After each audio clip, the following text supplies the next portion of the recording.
Ayan guys, magluto tayo ng kailan vegetable. Kailan daw kitang mamahalin. Ayan, so pakita ko sa inyo kung paano ko ginawa yan. Tinanggal yung nasa skin niya. Ganyan lang dapat. So ayan, ganito siya. Tanggalin natin yung pinakadahon niya dito sa unahan. Ayan, tanggalin na natin yung skin niya para hindi matikas na kainin. So ganyan lang siya. Oh, 'di ba? Dahan-dahan lang baka pati kamay ma-slice. Minsan timang ako eh. Ayan. So ganyan siya. Naka-separate yung dahon na dalawa tapos ganyan na, oh, 'di ba? So nahugasan na ito na siya. Naka-separate na yung may tangkay. Ito naman yung dahon lang. So separate ko na siya para alam niyo na. So first mag-boil tayo ng water, lagyan natin ng salt and then oil. Ayan, lutuin natin dito. Ipo-boil lang natin hanggang maluto. Ayan, halu-haluin lang. Para masarap yung gulay natin. Ganyan lang. Haluin natin hanggang malagyan ng mainit na water para maluto. So, yan pag naluto na, super lambot.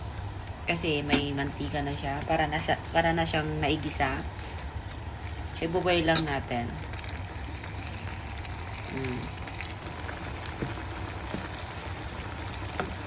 Ayan, okay na siya.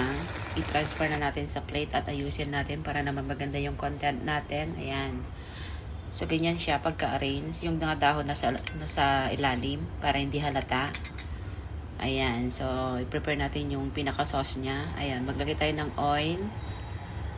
Ilagay natin yung garlic. Haluin hanggang mag-crispy.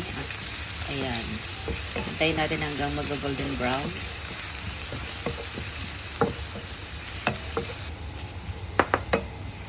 Ayan, okay na. So, i-fry pa natin hanggang mag-golden brown ng todo. Ayan, okay na siya. So, mag-transfer na tayo ng ibang, ayan, mag-add tayo ng oyster sauce and then water and then cooking wine. Haluin lang natin hanggang kumulo siya kako sana. Ayan. Antayin lang natin hanggang uminit na siya at kumulo. Ito na yung garlic at tikman natin kung tama yung lasa. Ayan, haluin natin. Ayan, okay na siya. So, itatoppings na natin sa may vegetable. Ayan, para maganda.